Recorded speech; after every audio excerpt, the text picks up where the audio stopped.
जम्मू काश्मीरच्या किश्तवाड जिल्ह्यातील छत्रू भागामध्ये भारतीय लष्कराचं एक थरारक ऑपरेशन यशस्वी झालंय। भारतीय सेनेने यामध्ये 3 दहशतवाद्यांना ठार केलं। यात जैशचा कमांडर सैफुल्ला सुद्धा आहे। तर जैश ए मोहम्मदचे दहशतवादी मातीच्या घरामध्ये लपले होते आणि याचा सुगावा लागताच सुरक्षा दलानं गोळीबार केला। पण विशेष बाब म्हणजे या यशाचा मुख्य हिरो ठरला तो एक 4 पायांचा शूर योद्धा आर्मी डॉग टायसन।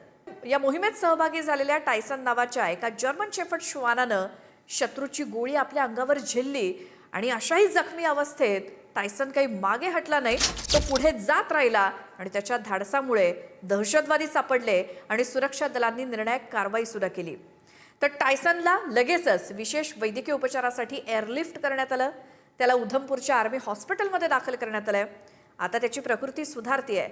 तर नॉर्दर्न कमांडचे कमांडर लेफ्टनंट जनरल प्रतीक शर्मा यांनी या यशाचं कौतुक केलं, टायसनचं कौतुक केलं आणि दहशतवाद्यांना अशाच प्रकारे नेस्तनाबूत करण्याचा निर्धार देखील केला।